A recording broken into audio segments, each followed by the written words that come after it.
में उत्पन्न हुआ है, शूद्र कुल में भी नहीं, जो चंडाल कुल में उत्पन्न हुआ है, वो व्यक्ति अगर भगवान का भजन करता है तो, क्योंकि भजन करने वाला सबसे ऊपर होता है, तो ये समझना चाहिए। हमारे श्री कबीर बाबा का एक बड़ा सुंदर पद है, पूरा तो नहीं गाऊंगा, केवल एक पंक्ति यहाँ सुना देता हूँ। कबीर बाबा कहते हैं, बहुरंगी बहुरंगी बाबा, बहुरंगी बहुरंगी। इतने अंत में, अंतिम चरण में श्री कबीर बाबा कहते हैं, हरि ना भजे सो भंगी बाबा, बहुरंगी बहुरंगी। तो कबीरदास जी कहते हैं, जो हरि का भजन नहीं करता है, वास्तव में वो व्यक्ति शूद्र है। क्योंकि हमारे यहाँ कोई भेद नहीं है, ये केवल कार्य के अनुरूप सबको उनका उनका वर्ण भगवान ने दिया है।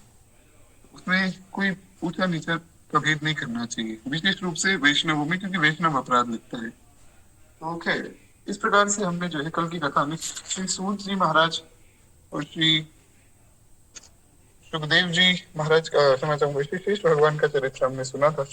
आज हम थोड़ा सा आगे बढ़ते हैं। आज के जो चरित्र हैं ये बड़े सुंदर है। आज इसको शौनक जी का चरित्र हमें सुनना है। मैंने आपको कल की कथा में सुनाया था कि जो सूत जी हैं ये शौनक आदि ऋषियों को कथा सुनाते हैं। और आप कोई भी पुराण उठाकर पढ़िए, हर पुराण में यही प्रसंग है कि शौनक आदि ऋषियों को सूत जी उस पुराण का महात्म्य बता रहे हैं, उस पुराण की कथाएं सुना रहे हैं। तो कौन है ये सूत जी, हमने ये तो जान लिया। अभी शौनक आदि ऋषि ये कौन है, ये जानना बड़ा आवश्यक है। बड़ा सुंदर जो है प्रसंग है। उसके बाद फिर हम लोग जो है प्रचेता जी के विषय में श्रवण करेंगे कि प्रचेतागण कौन है। तो उससे पहले केवल एक बार हम लोग उस पद का स्मरण कर लें जिसमें श्री नाभा गोस्वामी जी ने सब भक्तों का स्मरण किया है, जिसमें से हम लगभग 8 और 9 भी नहीं, शायद 10 भक्तों का स्मरण कर चुके हैं। क्योंकि हमने कल जो है 2 चरित्र सुने, तो हमारे 10 चरित्र उसमें से हो चुके हैं। तो एक बार प्रेम से बोलिए, भक्त वत्सल भगवान की जय। नाभा गोस्वामी जी महाराज लिखते हैं, जोगेश्वर रुत देव अंग, मुचुकंद प्रिय व्रत जेता, ऋतु परिचित शेष सुत सोनक परचेता, तत्रूपात्रय सुता सुनीति,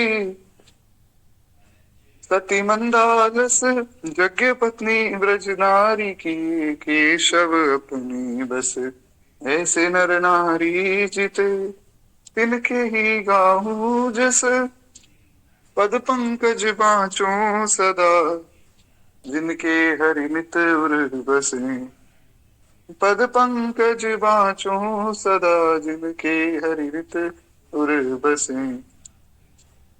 भक्त वत्सल भगवान की जय।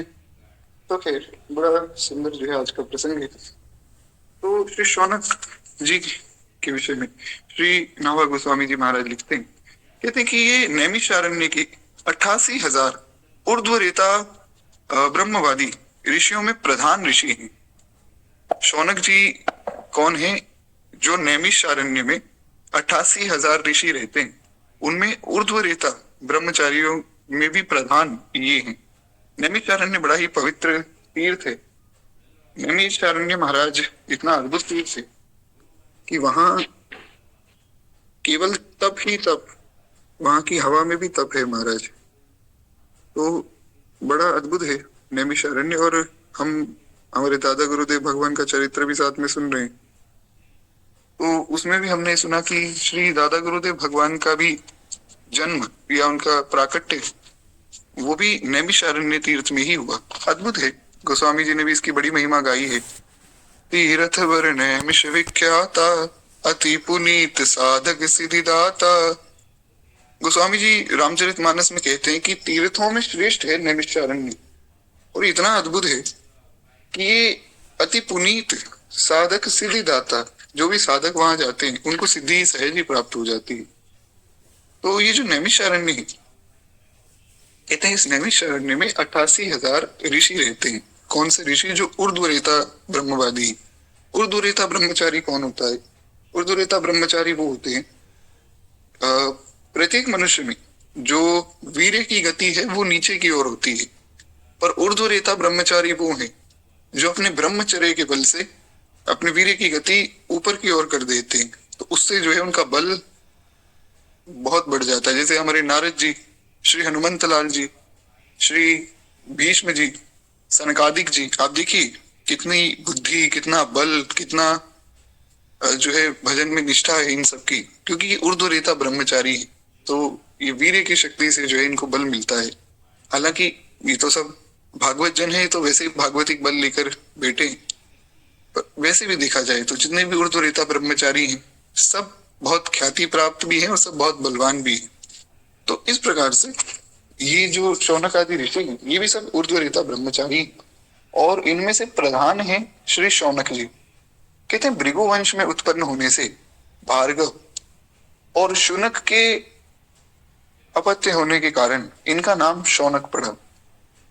और समस्त पुराणों को और महाभारत को इन्होंने ही सूत जी के मुख से सुना था, यानी कि इन्होंने और साथ में जो बाकी 88,000 ऋषि हैं, उन्होंने सूत जी से सारी पुराणे सुनी, समस्त पुराणों और महाभारत, महाभारत भी और साथ में सारी पुराण भी। तो कहते हैं पुराणों को श्रवण करने वाला ऐसा कौन सा मनुष्य होगा जो इनके नाम को ना जानता हो, क्योंकि हर एक पुराण में इनका वर्णन है।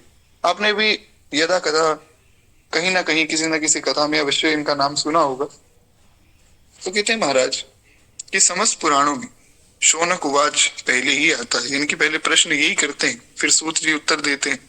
तो हमें पुराणों में व्रतों का महात्म्य तथा तीर्थों की महिमा जो कुछ भी सुनाई पड़ती है, सब शौनक जी की ही कृपा का फल है, क्योंकि शौनक जी ने ही ये सब प्रश्न पूछे हैं। अगर मान लीजिए शौनक जी ये प्रश्न ना पूछते तो फिर हमें इतना सब पता ही नहीं लग पाता। इसलिए पुराणों में इनकी बड़ी विशेष भूमिका है। हालांकि पुराण ऐसे नहीं पढ़नी चाहिए, स्वयं अपने घर पे बैठकर कोई पुराण पढ़ना ये बहुत अच्छी बात नहीं है, क्योंकि पुराणों का पाठ जो है वो गुरुजनों की सन्निधि में किया जाता है। पर अगर आप में से किसी ने पढ़ी है तो आपको ध्यान में होगा। कहते हैं ये 1000 वर्ष का जो है श्रवण सत्र करते थे। एक जगह ऐसा भी कहा गया है इनके विषय में, क्योंकि इनकी कथा ऐसी नहीं थी कि जैसे 1-2 घंटे की कथा हो गई उसके बाद खत्म। ये बैठते थे और बैठे रहते थे, सुनते रहते थे, तो 1000 सालों तक कथा चलती रहती थी, चलती रहती थी। इस प्रकार से ये लोग कथा सुनते थे। बड़ी अद्भुत जो है कथा में निष्ठा थी महाराज।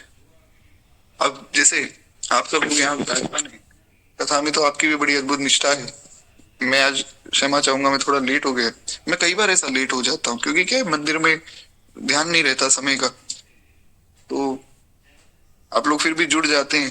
तो ये बड़ी कृपा है आप सबकी, यही है कथा में निष्ठा। इस प्रकार से कथा में प्रेम होना चाहिए।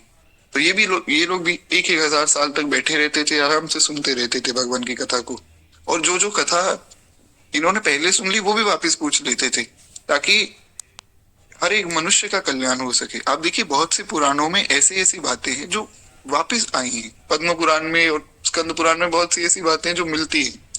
वही बातें विष्णु पुराण में भी हैं, उनमें से कुछ बातें शिव पुराण में भी हैं। तो ऐसे कई व्रत हैं जो हर एक पुराण में जिसका वर्णन है।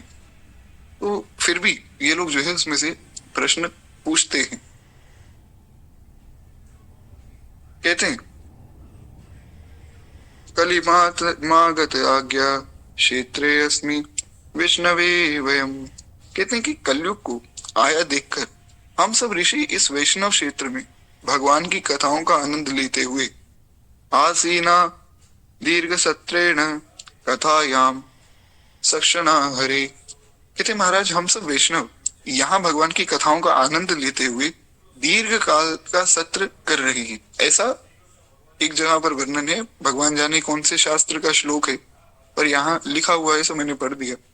तो इस प्रकार से ये सब ऋषि अपने मुख से कह रहे हैं कि हम यहाँ भगवान की कथा का आनंद लेते हुए एक दीर्घ काल का सत्र कर रहे हैं। वो दीर्घ काल 1000 साल का है या 1,00,000 साल का है, पता नहीं। कहते हैं इनका समस्त समय भगवान की कथा श्रवण में ही व्यतीत होता है। और ऋषियों में जैसे विशुद्ध और संयुक्त असंयम युक्त चरित्र महर्षि शौनक का मिलता है, वैसा अन्य किसी ऋषि का शायद ही हो। ऐसा अद्भुत जो है शौनक जी का चरित्र है। और कहते हैं ये नियम से हवन आदि नित्य कर्म करके कथा श्रवण के लिए बैठ जाते हैं। और फिर जो है भगवान की कथा को ही पूरे समय सुनते हैं। बस यही इनका कृत्य है। देखिए, हालांकि ये तो सिद्धि प्राप्त करने वाले ऋषि हैं, पर फिर ये कथा क्यों सुन रहे हैं? क्योंकि महाराज कथा से सब प्राप्त हो जाता है।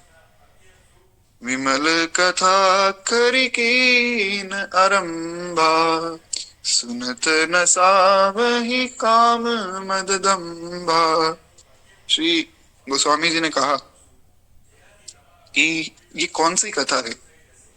ये विमल कथा है। विमल कथा करि कीन आरंभा। ये भगवान की जो कथा है बड़ी विमल कथा है महाराज, बड़ी कोमल और बड़ी सहज है। ये सहज ही सब कुछ प्राप्त करा देती है। इसलिए सत्संग जो है वो सबसे सर्वश्रेष्ठ साधन है महाराज भजन का। इसीलिए कथा हमेशा ही हर व्यक्ति को सुननी चाहिए। कोई व्यक्ति कितना ही जो है पापी है, कितना ही मलिन है, अगर वो भगवान की कथा को नित्य सुनता है और चाहे एक ही बात जीवन में धारण करे पर कर लेता है, तो उसका पूरा जीवन कथा बदल सकती है। विश्वास मानिए, पूरी रामचरितमानस आपने पढ़ ली, आपको कोई चौपाई समझ नहीं आई, एक चौपाई आपने पकड़ ली, कोई भी एक चौपाई, उससे ही कल्याण हो जाएगा। तो ऐसी अद्भुत है भगवान की कोई भी कथा हो, भागवत जी की कथा हो, चाहे अन्य किसी पुराण की कथा हो, सब कथाएं बड़ी सुंदर हैं, क्योंकि कथा जो है भगवान का ही स्वरूप है। तो खैर एक बार प्रेम से बोलिए भक्त वत्सल भगवान की जय। तो इस प्रकार से कहते हैं कि महाराज ये अपना सब जो है नित्य कर्म आदि कर लेते हैं, और नित्य कर्म आदि करने के बाद, क्योंकि अब ऋषि हैं और उसमें भी महाराज ये लोग तो सब हवन आदि करते हैं, तो हवन आदि इनका नित्य कर्म है। हवन तो वैसे भी सबको करना चाहिए नित्य ही अपने घर में, आजकल तो लोग करते नहीं, पर ये हवन आदि जो भी इनका कर्म है उसको करने के बाद पूरा दिन केवल कथा ही ये लोग सुनते हैं। और साथ में कहते हैं इस प्रकार शौनक जी हमें पुराण कैसे सुननी चाहिए इसकी शिक्षा भी देते हैं। इस प्रकार से पुराणों को सुने, पहले अपना नित्य कर्म आदि करके भूमिका तैयार कीजिए, फिर जो है गुरुजनों से आग्रह कीजिए। आप देखिए हर एक पुराण में शौनक आदि ऋषियों ने प्रश्न किया है कि हे सूत जी, जैसे मैं आपको एक उदाहरण देता हूँ, पद्म पुराण में वर्णन आया कि महाराज ये जो कार्तिक महात्म्य है, और ये कार्तिक मास है, इसका क्या महात्म्य है? हमने सुना है कि भगवान को बड़ा प्रिय है, तो ये भगवान को क्यों प्रिय है? अच्छा, ये भगवान को प्रिय है तो इसके पीछे की कथा क्या है? इसमें कौन कौन सी कथा आती है? इस कार्तिक मास में क्या क्या हुआ?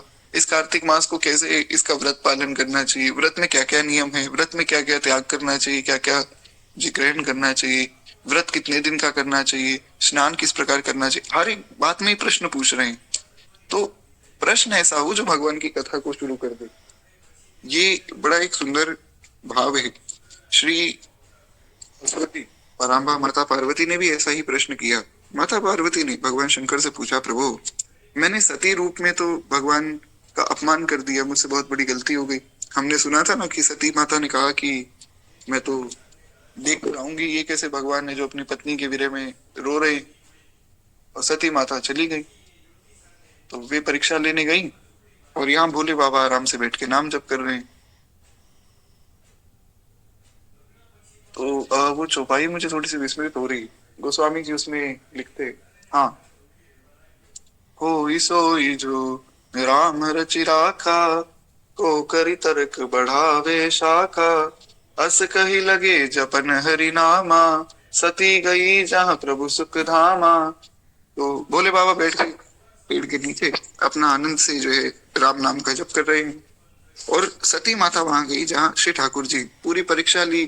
परीक्षा में देखा कि ये राम लक्ष्मण तो कोई राम लक्ष्मण नहीं है, तो अनंत अनंत कोटि ब्रह्मांड नायक सर्वेश्वर परात्पर पर ब्रह्म भगवान ही है जो इस रूप में है। भगवान ने फिर अपना ऐश्वर्य दिखाया। अनंत अनंत कोटि ब्रह्मांड के सब देवता, ब्रह्मा जी, शंकर जी आदि सब भगवान के चरणों में बैठे, और एक ब्रह्मा जी शंकर जी नहीं, एक इंद्र नहीं, हजारों इंद्र, हजारों सूर्य भगवान की शरण में बैठे। कोई चवल डुरा रहा है, कोई श्री ठाकुर जी को प्रसाद पवा रहा है, कोई श्री ठाकुर जी के चरण दबा रहा है, कोई श्री ठाकुर जी के चरण धो रहा है। तो अद्भुत सेवा सब लोग कर रहे हैं। तो पूरा दृश्य देखकर सती माता घबरा गई। तो इस प्रकार से जब सारा दृश्य देखा है तो उसके बाद फिर भगवान शंकर ने उनको त्याग दिया। कथा आप सबको ज्ञात है। तो उसके बाद फिर पार्वती माता के रूप में जब वे पुनः आई तो उन्होंने प्रश्न किया, लेकिन इस बार उनका जो प्रश्न था वो प्रश्न ऐसा नहीं था जिससे कि पुनः भगवान की लीला में कोई शंका हो। उन्होंने कहा कि हे प्रभु, अब मैं ऐसा प्रश्न पूछ रही हूँ जिससे मैं जानना चाहती हूँ भगवान कौन है। प्रश्न पूछना गलत बात नहीं, पर प्रश्न को किस प्रकार पूछना है ये बहुत जरूरी, इसका संज्ञान होना बड़ा आवश्यक है महाराज। आप किसी संत से जाकर पूछें कि अरे ऐसे कैसे हो गया, श्री कृष्ण ने गोपियों के वस्त्र क्यों चुरा लिए।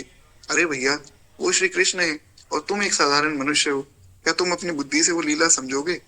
हाँ, समझ नहीं आई है तो किसी भी संत के शरण में जाकर उनसे हाथ जोड़कर पूछिए कि महाराज जी, मैं जानना चाहता हूँ, मैं जानना चाहती हूँ कि ऐसी लीला क्यों हो गई, ऐसा किस प्रकार से हुआ, मुझे लीला जो है समझाइए। संत को पहले प्रणाम किया जाता है। जैसे यहाँ श्री सूत जी को सब लोग पहले सूत जी की पूजा करते हैं, पूजा करने के बाद फिर सूत जी से हाथ जोड़कर प्रश्न करते हैं, ऐसा। तो अब जब माता पार्वती ने प्रश्न किया था ना, तो उस समय फिर भोले बाबा ने उनको सारी कथा सुनाई और बड़ी सुंदर बात वहां श्री भोले बाबा बताते हैं। वो चौपाई मुझे ध्यान में नहीं आ रही, बड़ी अद्भुत चौपाई है। हाँ, श्री भोले बाबा कहते हैं, महाराज ठाकुर जी की बड़ी कृपा, याद आ गई।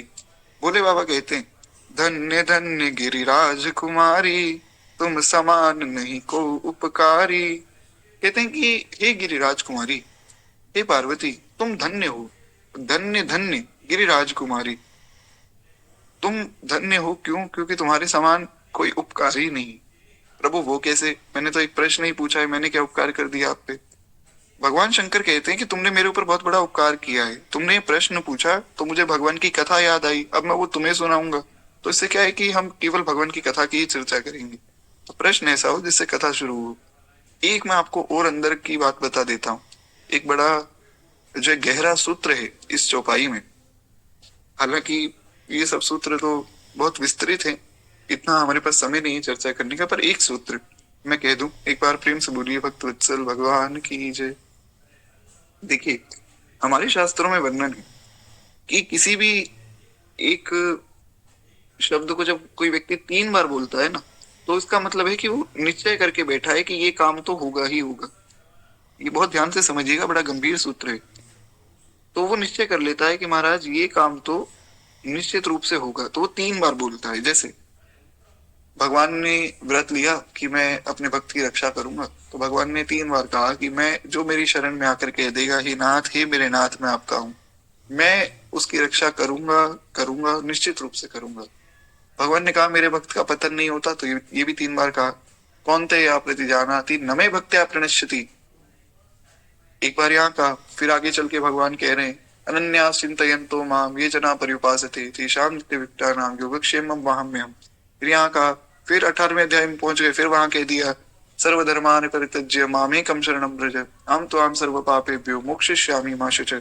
तो 3 बार, हालांकि गीता जी में तो अनेकों बार भगवान ने कह दिया, 3 बार नहीं, भगवान बार बार यही कह रहे हैं कि मेरी शरण में आ जाओ, तुम्हारा कल्याण हो जाएगा, मैं तुम्हारी रक्षा करूंगा, तुम शरण में आओ। तो 3 बार कहने का अर्थ है कि वहां निश्चय हो गया। अब यहाँ इस चौपाई में हमने सुना कि भगवान शिव ने 2 बार कहा धन्य धन्य गिरिराज कुमारी, तो भैया 3 बार क्यों नहीं कहा? शंकर जी भी 3 बार कह देते, 3 बार कहते तो हमें पक्का हो जाता कि माता पार्वती धन्य है। यहाँ एक बहुत गहरा सूत्र है।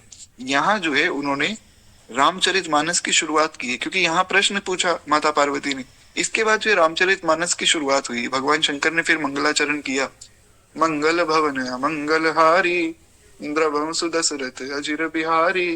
ये भगवान शिव का मंगलाचरण है। तो यहाँ से रामचरितमानस शुरू हुई।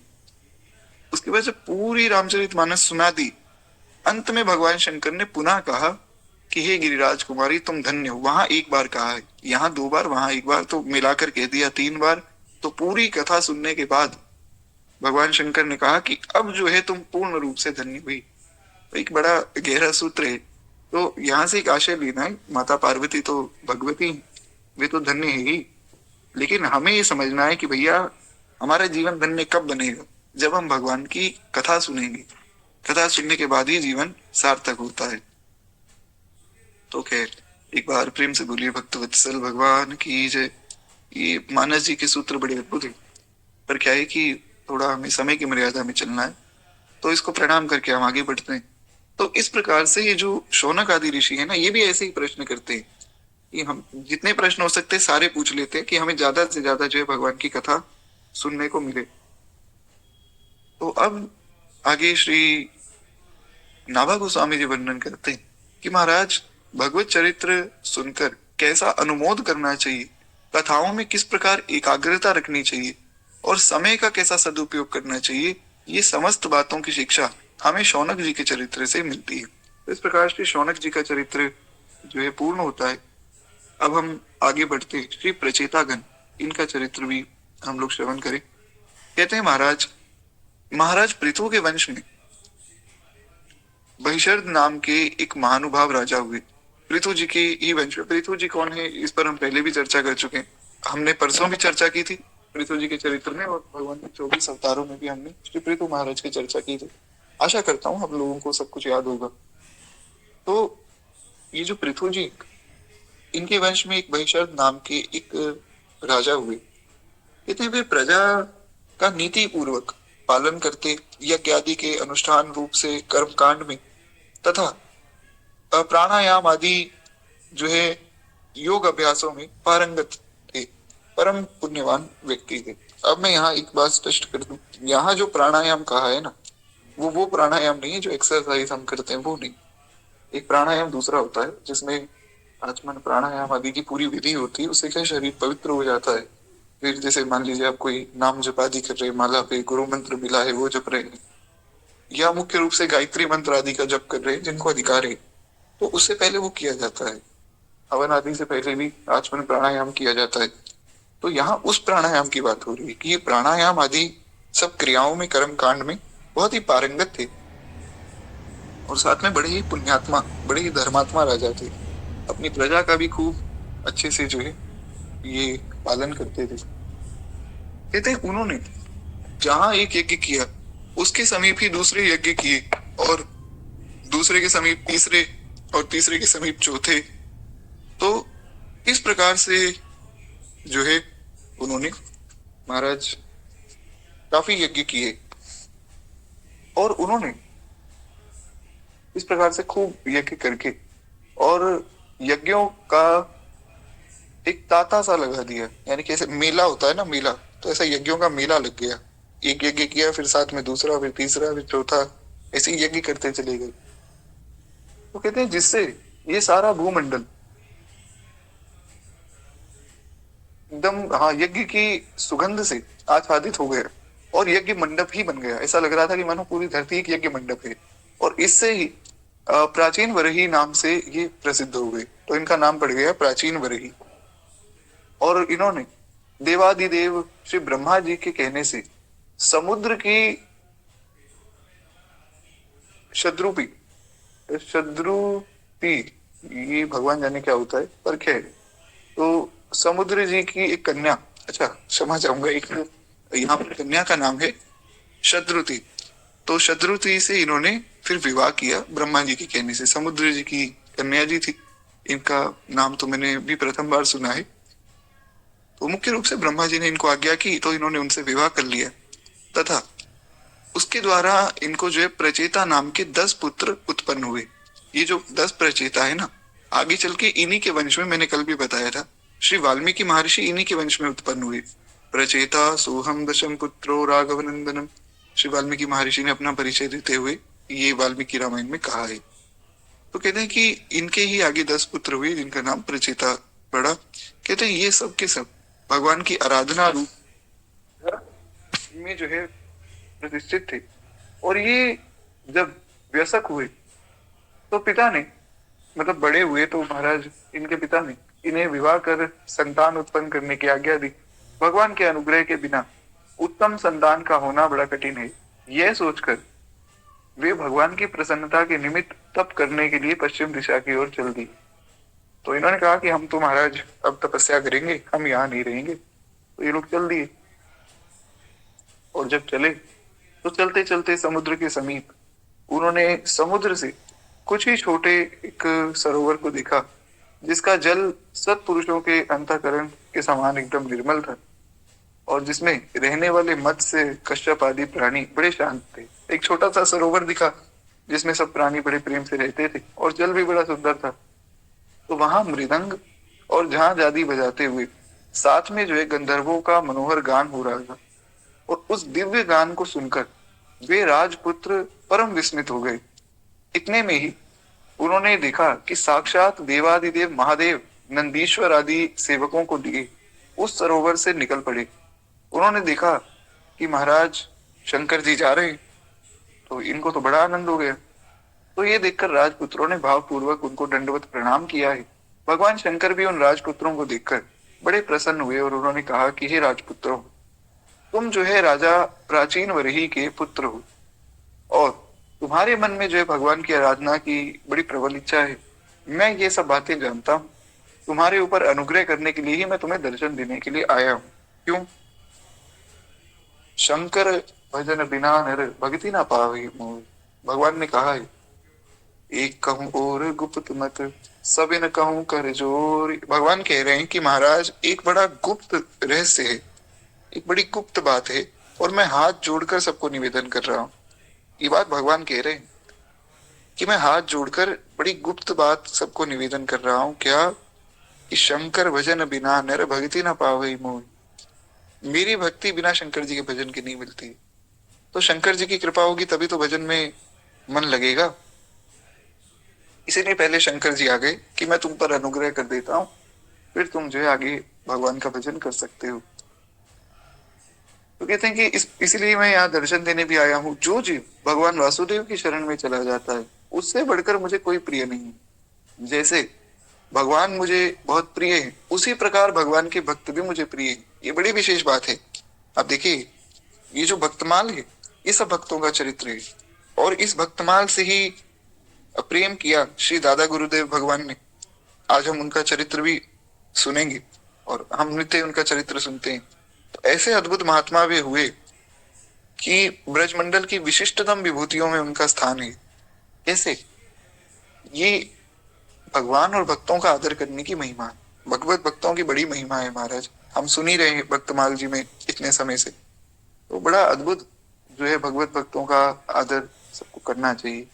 तो शंकर जी कह रहे हैं कि मैं भगवान में और भक्तों में कोई भी भेद नहीं करता हूँ। भगवान के भक्तों को भी मुझसे अधिक कोई प्रेम नहीं कर सकता है, और भगवान के भक्तों से अधिक मुझे कोई प्रिय भी नहीं है। दोनों ही बातें हैं। कहते हैं, अतः मैं तुम्हें जप करने योग्य पवित्र मंगलकारी श्रेष्ठ और भगवत स्वरूप की प्राप्ति कराने वाले स्तोत्रों को कहता हूँ। मैं तुम्हें जो है कुछ ऐसे स्तोत्र कहूंगा जिससे जो है तुम्हें भगवान की प्राप्ति होगी, तुम्हें खूब जो है तुम्हारा यश होगा, मंगल होगा तुम्हारा, और बड़े श्रेष्ठ भगवत स्वरूप ही स्तोत्र हैं। अब ये जो स्तोत्र है ना, जो भगवान शंकर ने वर्णन किए हैं, ये स्तोत्र स्कंद पुराण में है। अगर आप में से कोई पढ़ना चाहिए, मुझे ये तो पता नहीं कौन से खंड में, पर जहां तक मेरे ध्यान में है ये सब स्तोत्र हैं स्कंद पुराण। क्योंकि स्कंद पुराण में जो है शंकर जी ने उपदेश किया है प्रचेतागणों को, तो वहां जो है इनका वर्णन हो सकता है। तो वो कहते हैं कि अच्छा, यहाँ वर्णन है, यहाँ श्री नावा गोस्वामी जी ने वर्णन किया है कि जिन्हें यह स्तोत्र देखना हो उन्हें जो है स्कंद पुराण में जाकर पढ़ना चाहिए, और साथ में 26वां अध्याय है उसका, वो भी देखना चाहिए। और भागवत जी में भी इसका वर्णन है। अच्छा, यहाँ दोनों शास्त्रों का नाम लिखा हुआ है, तो अगर आप में से कोई पढ़ना चाहे तो आप पढ़ सकते हैं। तो इस प्रकार से यहाँ वर्णन आया है। कहते हैं कि जो व्यक्ति इन स्तोत्रों का पाठ करता है उसे धारण कर एकांत में मौन होकर उसका जप करना चाहिए, और शुद्ध चित्त होकर अपने धर्म का आचरण करते हुए अपना अंतःकरण भगवान को समर्पित करके इन स्तोत्र का जप अवश्य ही तुम्हें कल्याण की प्राप्ति करवाएगा। साथ ही साथ अपने तथा दूसरे समस्त प्राणियों के अंदर रहने वाले भगवान का ध्यान पूजन भी करते रहना चाहिए। ये कहकर भगवान शंकर जो है उन्हें कुछ 68 श्लोकों का एक उत्तम स्तोत्र सुनाकर वहां से फिर अंतर ध्यान हो गए। 68 यानी कि 68।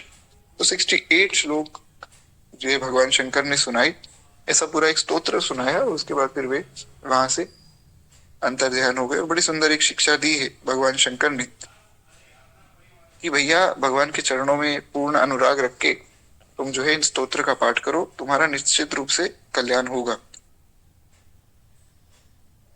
तो खैर इस प्रकार से यहाँ पूरा वर्णन आया है। आगे कहते हैं कि महाराज राजपुत्रों ने उस स्तोत्र का जप करते हुए समुद्र के अंदर कटी पर्यंत जल में खड़े होकर 10,000 सालों तक तप किया है। ये तपस्या बड़ी कठिन है क्योंकि ये कलयुग की बात नहीं। तो इस प्रकार से इन सब राजपुत्रों ने 10,000 सालों तक महाराज तप किया और 10,000 सालों तक तपस्या करने के बाद इनका जो भाव है वो पुष्ट हो गया।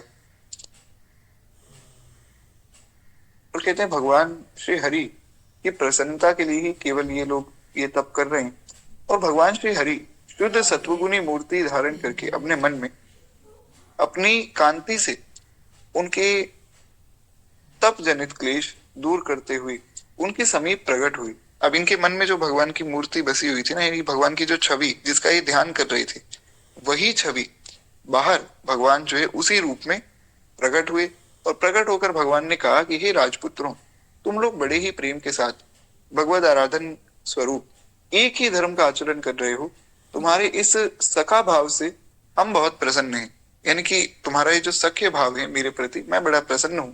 और इसलिए हमसे जो है इच्छित वर मांगो, जो आपको चाहिए वो आप मांग लो। और जो मनुष्य प्रतिदिन संध्या के समय तुम्हारा स्मरण करेगा, देखिए बड़ी सुंदर बात है, जो मनुष्य प्रतिदिन तुम्हारा स्मरण करेगा संध्या के समय में और साथ में तुम्हारे भ्राताओं का स्मरण करेगा, तथा वो सकल प्राणी स्वयं भी और अपने परिवार सहित उनके हृदय में जो है प्रेम उत्पन्न होगा। ये बड़ी सुंदर बात है। तो ये जो जितने भी प्रचेतागण है, इनका जो भी व्यक्ति स्मरण करता है उसको निश्चित रूप से ही प्रेम की प्राप्ति हो जाती है। कहते हैं महाराज, तुम्हें जो है ब्रह्मा के समान एक लोक प्रसिद्ध पुत्र उत्पन्न होगा, जो अपनी संतान के द्वारा इस त्रिलोक को भर देगा। जो अपनी संतान के द्वारा ही इस त्रिलोक को भर देगा।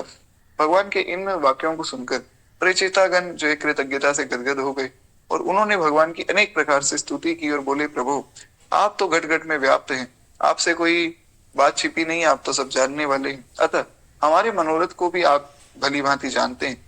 फिर भी यदि आप हमारे मनोरथ को हमसे ही सुनना चाहते हैं तो हम यही जानते हैं कि परम पुरुषार्थ रूप आप स्वयं हम पर प्रसन्न हुए। इससे बढ़कर हमारे लिए कोई भी अभिष्ट नहीं है। जो बात श्री केवट जी ने कही ना, नाथ आज मैं कह न पावा, मिटे दोष दुख दारिद दावा। श्री केवट जी कहते, प्रभु आज मैंने क्या नहीं पाया, आप कह रहे हैं उतराई ले लो। अरे महाराज, जब अनंत कोटि ब्रह्मांड के स्वामी भगवान मुझ पर प्रसन्न है, साथ में श्री किशोरी जी हैं, साथ में श्री लखनलाल जी हैं, तो अब मुझे उतराई लेने की आवश्यकता है ही नहीं। आज मैंने सब कुछ पा लिया। बस यही भाव एक भक्त का भगवान के प्रति होता है जब वो भगवान के दर्शन करता है। यह प्रभु आज मुझे सब कुछ प्राप्त हो गया, अब और कुछ प्राप्त करने की इच्छा ही नहीं, केवल भगवान को ही प्राप्त करने की इच्छा जो है मनुष्य के मन में होनी चाहिए। तो इस प्रकार से इन प्रचेतागणों ने भी कहा कि प्रभु हमें परम पुरुषार्थ रूपी आप मिल गए। 4 पुरुषार्थ है, धर्म अर्थ काम और मोक्ष। लेकिन भगवान की प्राप्ति को पुरुषार्थ नहीं कहा गया, भगवान की प्राप्ति को परम पुरुषार्थ कहा गया। क्यों? क्योंकि भगवान की प्राप्ति अपने बल से नहीं होती। भगवान की प्राप्ति तो महाराज भगवान की कृपा से होती है। केवल कृपा ही है जो भगवान तक ले जा सकती है। जीव में वो सामर्थ्य नहीं कि वो भगवान को पाले। खैर, एक बार प्रेम से बोलिए भक्त वत्सल भगवान की जय। तो इस प्रकार से इन सब प्रचेतागणों ने महाराज भगवान को सब बात बताई है और कहते हैं कि प्रभु हमने आपको पाया है, इससे ऊपर क्या अभीष्ट होगा। आपकी कृपा से जो है आपके चरणों का सानिध्य प्राप्त हो जाने के बाद ऐसी कौन सी वस्तु रह जाती है जो हम आपसे मांगे। हमें अब और क्या चाहिए। अतः हम तो आपसे इतना ही चाहते हैं कि आपकी माया से मोहित हुए हम अपने कर्म के द्वारा जब तक इस संसार में हैं, भ्रमण कर रहे हैं, तब तक जो है प्रत्येक जन्म में हमें आपके भक्तों का संग मिलता रहे, बस और कुछ नहीं मांगा। हम चाहे बार बार जन्म लें, देखिए बड़ी विशेष बात, उन्होंने ये नहीं कहा कि हमें मोक्ष दे दो। उन्होंने कहा प्रभु चाहे बारंबार जन्म होता हो, चाहे बार बार हम माया में बढ़ जाएं, कोई बात नहीं, पर हमें जो है भक्तों का संग मिल जाए, जो आपके भक्त हैं उनका संग मिल जाए, क्योंकि भक्तों का संग मिलने से तो मुक्ति भी मिल जाएगी सहज ही, और उससे जो है माया में भी भक्त पड़ने नहीं देंगे, तो दोनों काम सहज ही हो जाएंगे।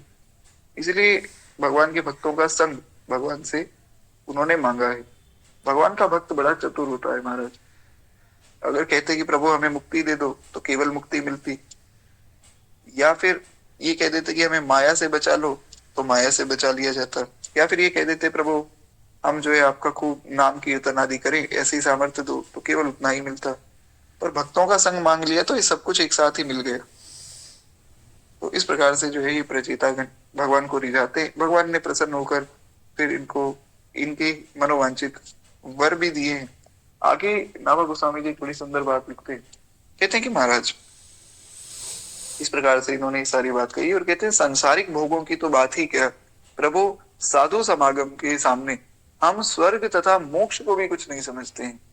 दूसरा वरदान आपसे हम ये मांगते हैं कि जल में खड़े होकर दीर्घ काल पर्यंत जो हमने तप किया है वो आपकी प्रसन्नता का कारण हो, बस। यानी कि हमारे तप का हमें कोई बहुत विशेष आपसे फल नहीं चाहिए, हमें केवल आपकी प्रसन्नता चाहिए। आप प्रसन्न हो गए तो प्रभु हमारा जो है काम हो जाएगा। इसीलिए भगवान से भगवान के भक्तों का संग मांगना चाहिए। भक्त का संग जो है कल्याण करने वाला होता है। हमने कल भी सुना था, संतन के संग लाग रे तेरी अच्छी बनेगी, भूल जाएंगे तेरे भाग रे तेरी अच्छी बनेगी, अच्छी बनेगी तेरी बिगड़ी बनेगी, संतन के संग लाग रे तेरी अच्छी बनेगी। बड़ा अद्भुत जो है भाव है संतों का संग महाराज। संत समागम हरि कथा तुलसी दुर्लभ दोय। गोस्वामी जी कहते हैं कि दो चीजें बड़ी दुर्लभ है, सुधारा और लक्ष्मी तो पापी के भी हुए, धन हो गया, गाड़ी हो गई, पुत्र हो गए, ये तो पापी के यहाँ भी होते हैं, पर संत समागम हरि कथा, संत का संग और हरि की कथा, ये दो बड़े कठिन है महाराज, ये मिल पाना बड़ा कठिन है। इसलिए संत का संग मिल जाए, कोई कितना ही बड़ा जो है विशाल चरित्र वाला व्यक्ति हो, पर अगर उसके पास सत्संग नहीं है तो उस व्यक्ति का जीवन बहुत विशेष रूप से सार्थक होगा नहीं। इसलिए भगवान का भक्त बनना और संतों का संग करना बड़ा आवश्यक है। काम से रूप प्रताप दिनेश से, सोम से शील गणेश से माने, हरिचंद से साचे बड़े विधि से, मदवा से महीप विषय सुख साने, सुख से मुनि सारद से भक्ता चिर जीवन लो मसते अधिकाने, ऐसे भई तो कहा तुलसी जो पे राजीव लोचन राम न जाने, ऐसे भई तो कहा तुलसी जो पे राजीव लोचन राम न जाने। बड़ा सुंदर भाव। गोस्वामी जी कहते हैं महाराज कामदेव से मान लीजिए आप कामदेव के समान रूपवान हो गए, सूर्य के समान प्रताप हो गया, चंद्र जैसा शील हो गया, गणेश जैसी प्रतिष्ठा हो गई, राजा हरिश्चंद्र जैसा सत्य हो गया, ब्रह्मा जैसे बड़े हो गए, इंद्र जैसे सुख भोगने वाले हो गए, सुखदेव जी जैसे वक्ता हो गए, शारदा जैसी वाक सिद्धि आ गई, और लोमस जी जैसी दीर्घायु हो गई, तो भी क्या हो गया? तो उससे हुआ क्या? ऐसे भई तो कहा तुलसी जो पे राजीव लोचन राम ना जाने। ऐसे होने में भी क्या लाभ है जब आपने भगवान को नहीं जाना है। तो खैर एक बार प्रेम से बोलिए भक्त वत्सल भगवान की जय। देखिए कि हाँ बिल्कुल भगवान से आप भक्ति मांगेंगे ना, तो भक्ति में ही भक्ति का ही तो अंग है भक्तों का संग। आप भक्ति मांगेंगे, भक्ति का क्या अर्थ है? भगवान का नाम जप, भगवान की कथा श्रवण। तो कथा तो कोई ना कोई भक्ति सुनाएगा महाराज। अब जैसे ये कथा हो रही है तो यहाँ भी हमारे गुरुदेव भगवान की कथा सुना रहे हैं आपको, तो इसलिए भक्ति मांगना, सत्संग मांगना, नाम में प्रेम मांगना, ये सब एक ही बात है। ये अलग नहीं। तो क्या एक बार प्रेम से बोलिए भक्त वत्सल भगवान की जय। इस प्रकार से जो है सारी बात हमें समझनी चाहिए। कहते हैं कि महाराज प्रभु, हम जो है अब आपसे कुछ नहीं मांगना चाहते। प्रचेताओं के इन प्रेम भरे वचनों को सुनकर भगवान बड़े संतुष्ट हुए। भगवान ने तथास्तु कहा और कहकर भगवान अपने धाम को चले गए। और उनके चले जाने पर प्रचेतागण समुद्र से बाहर निकले और उन्होंने ब्रह्मा जी की आज्ञा से वृक्षों की दी हुई मारीशा नामक कन्या के साथ विवाह कर लिया। यहाँ पहले जो इनके पिताजी थे उन्होंने समुद्र की पुत्री से विवाह किया और इन्होंने वृक्षों की पुत्री से विवाह किया। ये थे महाराज, इस प्रकार इनका जो है विवाह हुआ है। और उसके बाद उस मारिशा के गर्भ से ब्रह्मा जी के पुत्र दक्ष प्रजापति ने फिर जन्म लिया है। कहते जिन्होंने चाक्षुष मनवंत्र में भगवान शंकर का अपराध करने का कारण शरीर त्यागा था, वही दक्ष प्रजापति उत्पन्न हुए हैं और उनका जन्म हुआ है। दक्ष प्रजापति के विषय में आप सब जानते हैं। दक्ष प्रजापति की पुत्री थी सती माता। सती माता से भगवान शंकर का विवाह हुआ। महाराज दक्ष प्रजापति को शंकर जी प्रिय नहीं थे। शंकर जी प्रिय नहीं थे पर भगवान का वो भक्त बनता था। पर भगवान ने कहा है कि शिवद्रोही मम भक्त कहावा, सो नर सपने हो मोहि न पावा। जो शिव का द्रोही है और खुद को मेरा भक्त कहता है, वो मुझे सपने में भी प्राप्त नहीं करता है। फिर दक्ष प्रजापति का कल्याण किया है भगवान शंकर ने। कथा सारी आपको ज्ञात है, उसमें हम नहीं जाएंगे। तो ये जो दक्ष प्रजापति इन प्रचेताओं के पुत्र हुए। कहते हैं महाराज इनका जन्म हुआ और कानों में दक्ष, क्षमा चाहूंगा, कर्मों में दक्ष होने के कारण, कर्मों में दक्ष होना मतलब एकदम जो है निष्ठा पूर्वक अपने कर्म करते थे और बहुत इंटेलिजेंट थे ये हर काम में। बहुत ही जो है समझदार, बहुत ही बुद्धिमान थे ये और बड़े दक्ष थे। हर कार्य को बड़ी परफेक्शन के साथ करते थे। तो इस कारण से जो है इनका नाम दक्ष रखा गया। लेकिन वास्तव में महाराज परफेक्ट कौन है? जो भगवान के चरणों का सेवक है, जो भगवान की कथा में प्रेम रखता है। इसलिए तो गोस्वामी जी ने कहा ना, ऐसे भय तो कहा तुलसी जो पे राजीव लोचन राम न जाने। तो वास्तव में तो दक्ष वही है जो भगवान का भक्त है। दृढ़ इन चरणन केरो भरोसो, दृढ़ इन चरणन केरो। बड़ा अद्भुत भाव है। हमारे श्री सूरदास जी महाराज कहते हैं दृढ़ इन चरणन केरो भरोसो। बड़ा अद्भुत जो है ये प्रसंग है। भगवान के चरणों का भरोसा बड़ा दृढ़ होना चाहिए।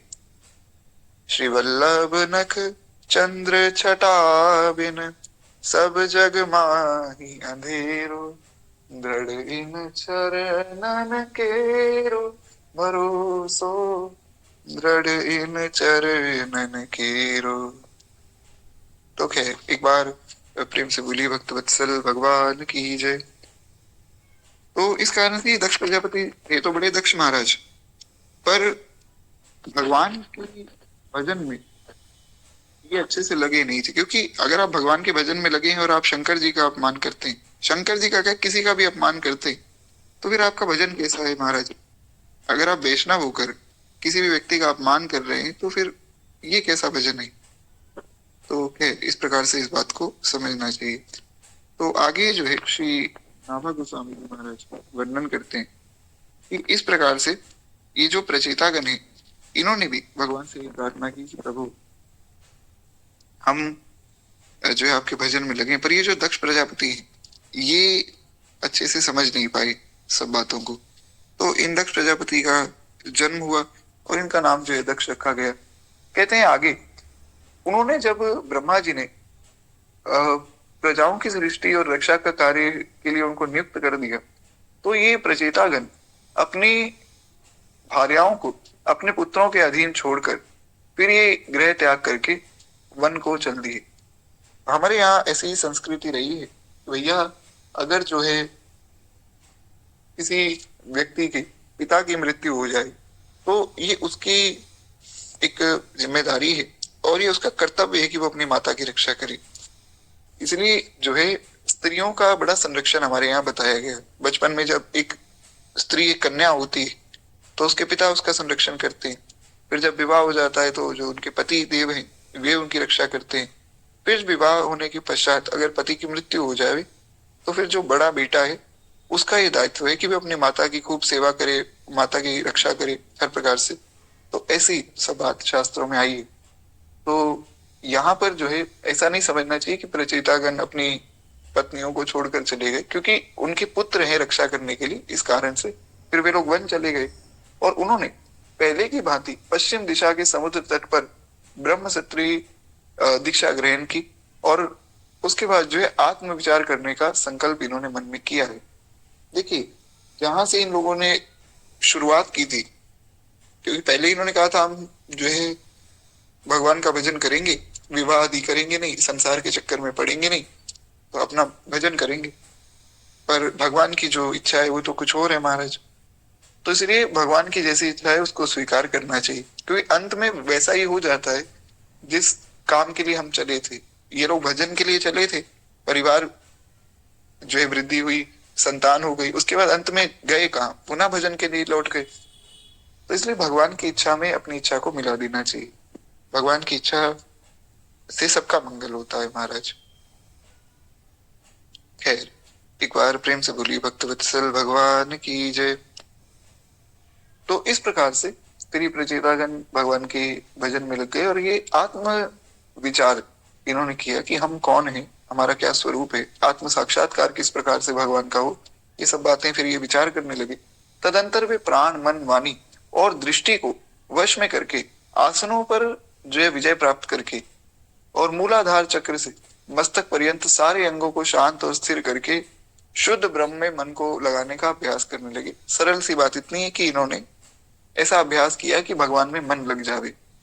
कैसे किया वो जान के हम क्या करेंगे महाराज। कहते हैं वे जब इस प्रकार साधनों में लग गई तो उस दिन नारद जी जो है इनके पास आए। देवऋषि को आते देख सबके सब उठ खड़े हुए और उन्हें आसन पर बिठाकर विधि पूर्वक उनका पूजन किया है। जब नारद जी स्वस्थ होकर बैठ गए, यानी कि नारद जी आराम से बैठ गए, स्वस्थ होकर बैठ गए का अर्थ है कि आराम से बैठ गए शांति से, तब प्रचेतागण इस प्रकार से पूछते हैं कि हे नारद जी, हे देव ऋषि, आज हम आपके आगमन मात्र से सनाथ हो गए। हे प्रभु, आपने कृपा करके हमें दर्शन दिया, इसके लिए हम आपके चिर ऋणी हैं, यानी कि दीर्घ काल तक हम आपके ऋणी रहेंगे। अब आप जो है हमारे ऊपर एक कृपा और कीजिए, हमें देवादिदेव शंकर और भगवान नारायण के तत्व का जो ज्ञान है उसका आप हमें उपदेश कीजिए। उसे हम लोग जो है भूल से गए। भूल से गए हैं, ये क्या बात हुई। नारद जी ने पूछा कि भैया ये क्या बात हुई, तुम भूल गए। कथा को कोई भूलता थोड़ी। पर यही जो है इन प्रचेतागणों की बड़ी कृपा है हम पर कि इन्होंने जान के ऐसी बात कह दी कि हमें तो याद नहीं कि क्या है शंकर जी का तत्व और क्या है विष्णु भगवान का तत्व। तो आप बताइए, कोई भी अपने से बड़े संत आवे ना तो उनसे भगवान की कथा के विषय में पूछना चाहिए, उनसे सुनना चाहिए, उनके सामने बोलना नहीं चाहिए।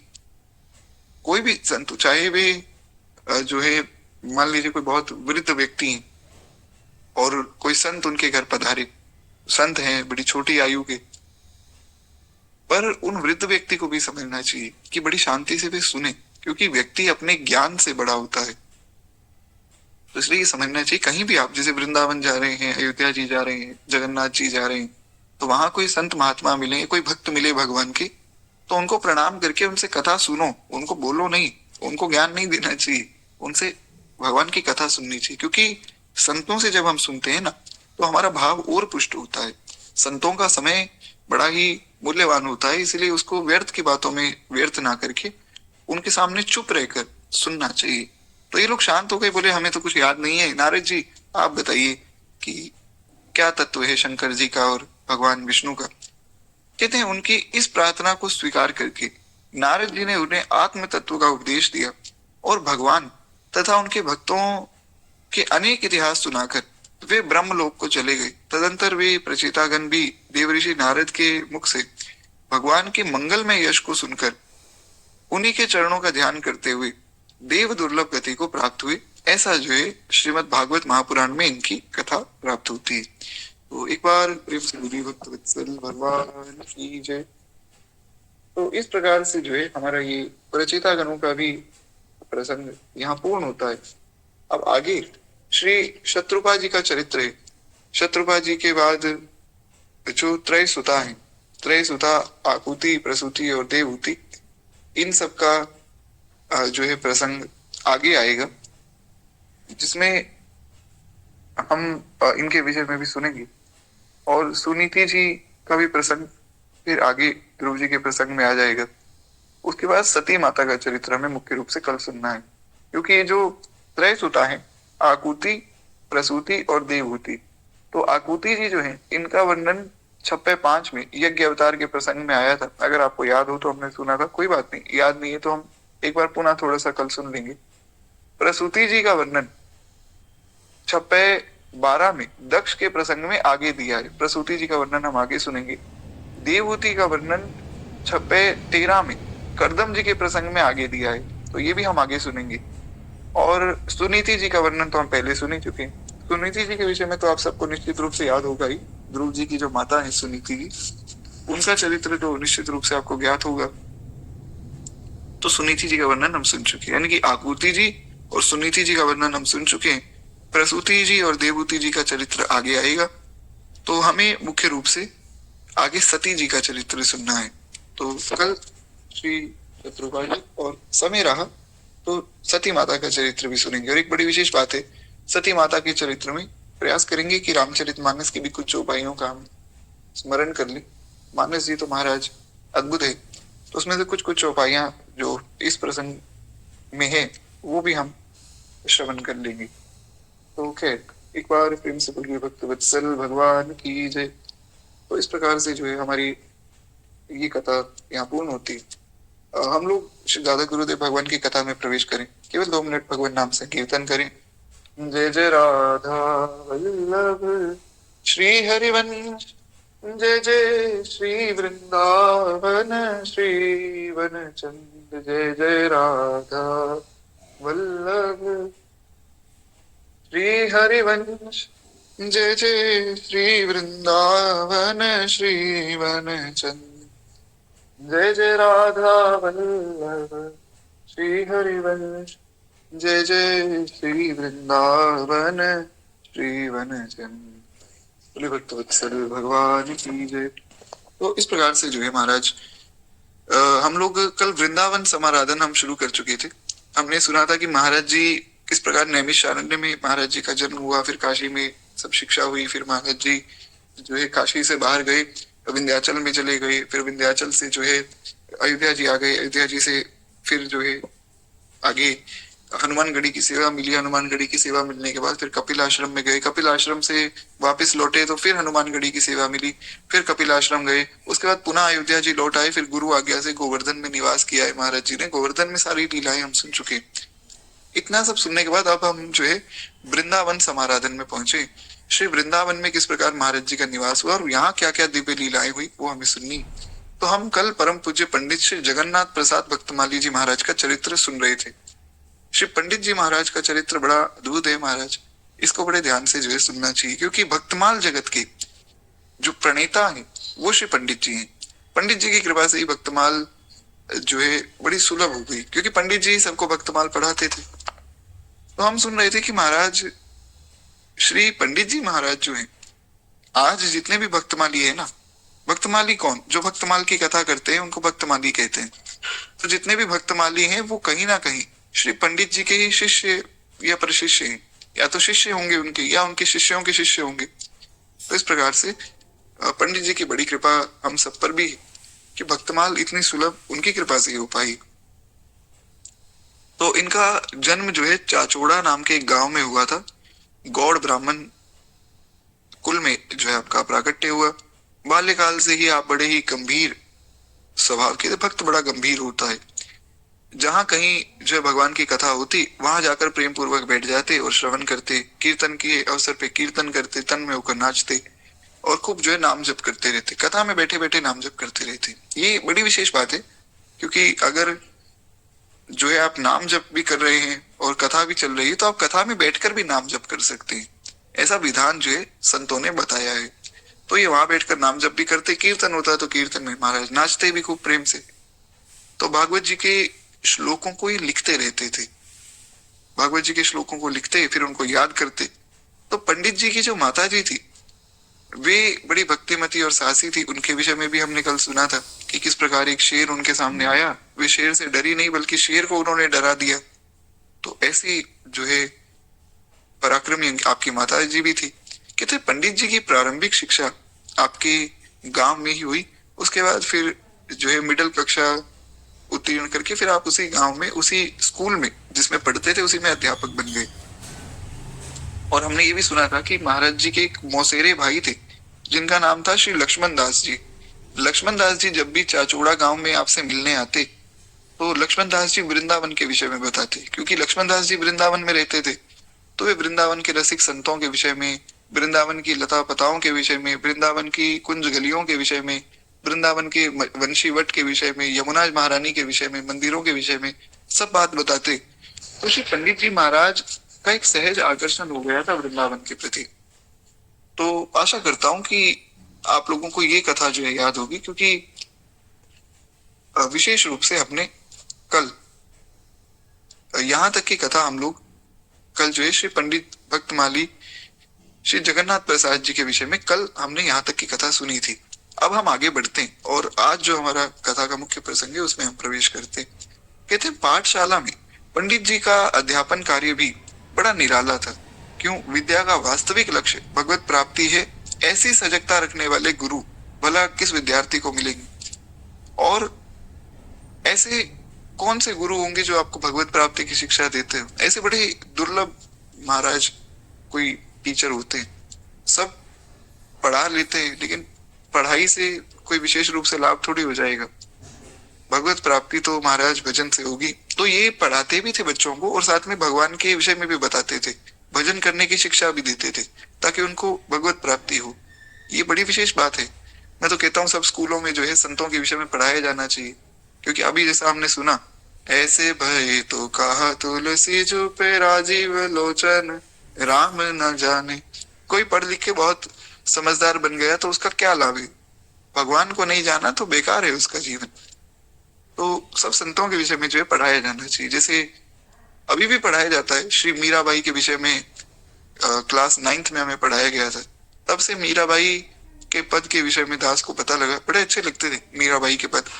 सूरदास जी, कबीर दास जी, श्री गोस्वामी तुलसीदास जी, इन सब संतों के विषय में जब पढ़ाया जाएगा तब जो विद्यार्थी हैं वे समझेंगे कि किस प्रकार से महाराज हमें भगवान को पाना है।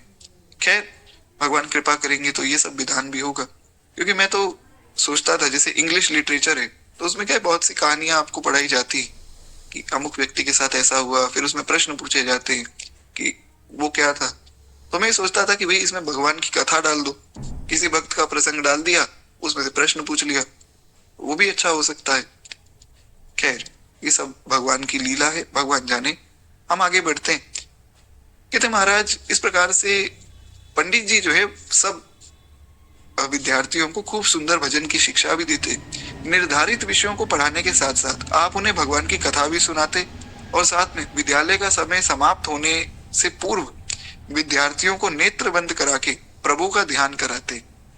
जब छुट्टी होने वाली होती थी ना तो उससे 5-10 मिनट पहले भगवान का फिर ध्यान भी करवाते थे। कहते हैं एक दिन विद्यालय में निरीक्षक अधिकारी आ गए। अब हुआ क्या कि उस समय तक अन्य कक्षाओं के विद्यार्थी एवं अध्यापक अपने अपने घरों को जा चुके थे। विद्यालय में केवल पंडित जी और पंडित जी की कक्षा चल रही थी महाराज, किंतु पढ़ने पढ़ाने का कोई आवाज तो आ नहीं रही थी। बाकी सब सारा स्कूल खाली हो गया, ये एक क्लास जो है वो बची है और पढ़ने की आवाज नहीं आ रही, सब शांत बैठे। तो जो निरीक्षक थे इन्होंने सोचा कि महाराज बात क्या है, बड़ी शांत कक्षा बैठी, बात क्या है। तो फिर ये देखने गए तो कहते हैं भक्ति जगत की उच्च कक्षाओं की ओर अग्रसर हो रहे पंडित जी की कक्षा के किसी वैदिक ऋषि की पाठशाला के समान सुशोभित हो रही थी। ऐसा लग रहा था मानो कोई गुरुकुल है और उस गुरुकुल में कोई ऋषि बैठकर अपने शिष्यों को ज्ञान दे रहे हैं और सब शिष्य बड़े ध्यान पूर्वक महाराज भगवान का ध्यान कर रहे हैं। ऐसी अद्भुत आपकी पाठशाला सुशोभित हो रही थी। कहते हैं स्वयं पंडित जी के नेत्र मूंदे ध्यानस्थ बैठे थे और उनके विद्यार्थी भी उसी प्रकार से ध्यानरत थे। कहते हैं यह दृश्य देखकर अधिकारी महोदय अत्यंत प्रभावित हुए और वे वहीं शांत भाव से खड़े हो गए, देखने लग गए कि देखें इस कक्षा में चल क्या रहा है। कहते हैं जब पंडित जी के नेत्र खुले तो अधिकारी ने निकट आकर उन्हें साष्टांग प्रणाम किया और उस अधिकारी ने प्रणाम करके वे बहुत देर तक चरणों में पड़े रहे और फिर उठकर बोले, गुरुजी आप धन्य हैं, अब आपके इस विद्यालय का जो है मैं आपको प्रधान अध्यापक ही नियुक्त कर देता हूँ। क्यों? क्योंकि महाराज आपके जैसे लोग जब आगे बढ़ेंगे ना तभी समाज आगे बढ़ पाएगा। तो उनको प्रधान अध्यापक के रूप में नियुक्त किया गया और कहते हैं वेतन से अतिरिक्त 20 रुपए आपको प्रतिमाह मेरी ओर से सेवा के रूप में मिलेंगे, ऐसा आप स्वीकार कीजिए। पंडित जी ने 8 रुपए प्रतिमाह वेतन में वे वहां पढ़ाते थे, अब 20 रुपए उनको और मिल रहे थे। तो अनायास प्रातः पदोन्नति का ये लाभकारी प्रस्ताव किसको आकृष्ट नहीं करेगा। कोई मान लीजिए आप टीचर हैं, आपको कोई आकर कह दे कि भैया आज से जो है आप प्रधान अध्यापक, आप स्कूल के प्रिंसिपल हो गए, आपके मन में आएगा कि बड़ी अच्छी बात है, प्रिंसिपल बनना चाहिए। हम सबके मन में आएगा ऐसा, लेकिन पंडित जी के मन में ऐसा नहीं आया। पंडित जी असामान्य कोटि के थे, उनका लाभ तो कहीं और ही निहित था। ठाकुर जी उनकी पदोन्नति भक्तमाल जगत में करना चाहते थे। तो देखिए बड़ी सुंदर जो है उदाहरणों के साथ श्री महाराज जी जो है इस चरित्र को लिख रहे हैं। श्री गुरुदेव भगवान कहते हैं कि यहाँ जो स्कूल के मैनेजमेंट के हेड थे वो चाहते थे कि स्कूल के प्रिंसिपल बन जाएं, पर जो हमारे संसार के हेड जो श्री ठाकुर जी वे चाहते थे भक्तमाल जगत के प्रिंसिपल बन जाएं। तो अब इनमें से जीतेगा कौन? भगवान ही जीतेंगे महाराज। राम की न चाहि सो होई, करे अन्यथा अस नहीं कोई। जो भगवान करना चाहते हैं वही होता है, अन्य तो कुछ कोई कर ही नहीं सकता है। तो पंडित जी ने मना कर दिया। पंडित जी ने कहा नहीं, मैं अपने वर्तमान वेतन से संतुष्ट हूँ, मुझे ज्यादा पैसों की आवश्यकता है नहीं, और मेरा कार्य जो है इसी से चल जाता है और मेरा बढ़िया भजन भी हो रहा है। अधिक पैसा भजन में बाधक बनता है, ज्यादा पैसे आ जाएंगे तो महाराज ज्यादा चिंता हो जाएगी, कहाँ खर्चे, कैसे खर्चे, क्या लें और क्या छोड़े। तो अपना आनंद में जीवन जी रहे हैं। और ये बड़ी सुंदर बात है, जितने भी अध्यापक है ना, जितने भी टीचर हैं, उनको तो विशेष रूप से इतना तो करना ही चाहिए। ज्यादा नहीं तो महाराज कोई 1-2 भगवान की चरित्र बालकों को सुना दिए जाए, या प्रहलाद जी, ध्रुव जी, इनके चरित्र सुनाए जाए। तो क्या है, जो छोटी कक्षा के टीचर हैं वे तो बड़ा विशेष लाभ ले सकते हैं, क्योंकि जो बड़े हैं बच्चे, कोई 15 साल के, 18 साल के, वो शायद उतने अच्छे से ना समझ पाए जो छोटा बालक समझेगा, क्योंकि छोटा बालक मन का बड़ा कोमल है, तो उसको जो पढ़ाया जाएगा वो समझ लेगा। तो ये बड़ी अच्छी बात है अगर सब जगह ऐसा हो तो। खैर पंडित जी तो पंडित जी थे महाराज। तो कहते हैं कि अपने मौसेरे भाई लक्ष्मण दास जी के सत्संग से पंडित जी के चित्त में वृंदावन वास की बड़ी प्रबल इच्छा हो गई, और अब तो जो है चल के प्रिया प्रियतम के नित्य धाम वृंदावन के दर्शन करें, ऐसी मन में कामना थी। युगल चरणों की रज शिरोधार्य करके उनके अंतरंग सुवासित श्री यमुना जी का अमृत उत्पन्न नीर पान करने की हृदय में बड़ी उत्कंठा थी। वे कहते हैं कि महाराज उनके मन में बड़ी ये भावना थी कि मैं वृंदावन जाऊं और वहां जाकर जो है श्री यमुना महारानी का सुंदर अमृतमय जो जल है, जो भगवान की भी प्रिय है श्री यमुना जी, उस जल को मैं ग्रहण करूं। जी कह रही है, मुझे बड़ा अच्छा लगा रीटा माता जी और पुष्पा माता जी जो है वे इस प्रकार से कर रही, तो ये बड़ी अच्छी बात है। आप जो है भगवान का नाम या भगवान की कथाएं सुनाई तो बड़ा अच्छा होगा। खैर एक बार प्रेम से बोलिए भक्तवत्सल भगवान की जय। तो खैर इस प्रकार से जो है श्री पंडित जी महाराज का बड़ा मन करता था वृंदावन जाए, वृंदावन जाने को जी चाहता है। तो वे सोचते थे कि किस प्रकार वृंदावन जाए और किस प्रकार अपने हृदय को शीतल करे। कहते हैं कि वृंदावन उन्हें अपनी ओर खींच रहा था। अब जैसे वृंदावन अपनी ओर खींच रहा हो उसे कौन रोक सकता है महाराज? धाम तो अपने आप बुलाता है ना व्यक्ति को। तो श्री धाम अपनी ओर उन्हें खींच रहा था। सावन की उमड़ती हुई सरिता कैसे रुक सकती है? नौकरी के बंधन को जो है उन्होंने तिलांजलि दे दी और आप सपरिवार श्री धाम वृंदावन में आ गए। यहाँ आकर आपने रसिक नृपति स्वामी श्री हरिदास जी महाराज की परंपरा में तटिया स्थान के तत्कालीन महंत श्री स्वामी भगवान दास जी से मंत्र दीक्षा ग्रहण की और फिर कुछ समय तक पंडित श्री राम प्रसाद जी द्विवेदी के संस्कृत अध्ययन करके आप श्रीमद् भागवत सप्ताह कथा कहने लगे। तो सब व्यवस्था अपने आप हो गई। आप मन में जो भाव कीजिए कि प्रभु हमें भी धाम बुला लीजिए, कोई भी धाम हो भगवान का, श्री धाम वृंदावन हो, जगन्नाथ धाम हो या अयोध्या धाम हो या कोई भी जो भी धाम जिसमें भी आपका भाव हो, वहां जब आप ऐसी प्रार्थना करेंगे ना तो भगवान आपको बुला लेंगे। फिर आगे की व्यवस्था अपने आप कर देंगे भगवान। ये अपने पूरे परिवार को लेकर आ गए और पूरे परिवार के साथ इन्होंने तटिया स्थान में दीक्षा भी ले ली। तटिया स्थान में दीक्षा लेकर महाराज एक पंडित जी थे श्री राम प्रसाद द्विवेदी जी, उनसे जो है संस्कृत भी पढ़ ली। संस्कृत पढ़ के फिर ये भागवत जी की कथा भी करने लग गए और कथा के बीच में आप संतों की पदावली गायन भी करते थे, जिसे सुनकर जो है श्रोता मुग्ध हो जाते थे। हम भी हमारी कथाओं में खूब सुंदर सुंदर पद सब संतों के सुनते हैं, बस ऐसी ही कथा लगभग पंडित जी की होती थी।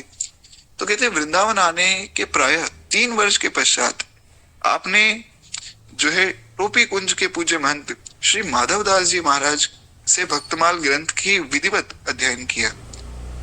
तो इन्होंने बहुत प्रेम से जो है टोपी कुंज के जो महंत थे उनसे भक्तमाल ग्रंथ को पढ़ा लगभग 3 साल बाद। और पंडित जी का अध्ययन ग्रंथ का ज्ञानार्जन मात्र नहीं था, अपितु आप जो है भक्तमाल पढ़कर उसमें निहित भक्तों का आराधन भी करते थे और उनके सिद्धांत का पालन भी करते थे। ये बड़ी विशेष बात है। केवल पढ़ना या समझ लेना ये कोई बहुत विशेष बात नहीं, बहुत अच्छी बात है। आप अगर स्वयं जो है भक्तमाल जी पढ़ रहे हैं या किसी संत से उसको सुन भी रहे हैं तो भी अच्छी बात, पर उससे भी विशेष बात तब है जब आप उसका पालन भी करें। भक्ति भक्त भगवंत गुरु चतुर्नाम बपु एक, इनके पग बंधन किए तो नासत विघ्न अनेक। ये जो भक्तमाल का सूत्र है ये आपने अपने जीवन का मंत्र बना लिया था, क्योंकि भक्तमाल का मंगलाचरण है, सबसे पहले यही आता है। तो आपका ये मंत्र बन गया कि भक्ति भक्त भगवंत गुरु चतुर्नाम बपु एक। एक है, उसमें कोई भेद नहीं। भगवान, भगवान का भक्त, भगवान का धाम, भगवान की भक्ति, भगवान के संत, भगवान का नाम, भगवान की कथा, इसमें कोई भेद नहीं। एक ही है, भगवान ही है सब रूपों में, ऐसा समझना चाहिए। और किसी संप्रदाय में भी कोई भेद नहीं, सब अपने हैं महाराज, सब भगवान के जन है तो सब अपने। हमारे गुरुदेव भगवान तो एक बहुत ही सुंदर एक दृष्टिकोण देते हैं, एक बड़ा सुंदर पर्सपेक्टिव देते हैं। वे कहते हैं कि देखो सब नारायण के ही पुत्र हैं, सब भगवान विष्णु के ही तो हैं, सब भगवान से उत्पन्न हुए। कोई मान रहा है कोई नहीं मान रहा है वो अलग बात है, माया के कारण कोई नहीं मान रहा है, पर है तो सब भगवान के। तो भैया जब सब भगवान के हैं तो सभी वैष्णव हैं, ये समझना चाहिए। किसी ने तिलक स्वरूप धारण किया, कंठी पहनी, वही वैष्णव नहीं है, सभी वैष्णव है। हमें तो ये भाव करना चाहिए क्योंकि सब भगवान से ही उत्पन्न हुए। हाँ जी बिल्कुल, जैसे एक परिवार होता है ना, एक परिवार की तरह जो है हम सब लोग यहाँ विराजमान है। बड़ी सुंदर बात आपने कही।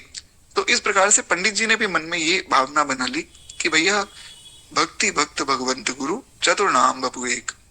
तो खैर एक बार प्रेम से बोलिए भक्त वत्सल भगवान की जय।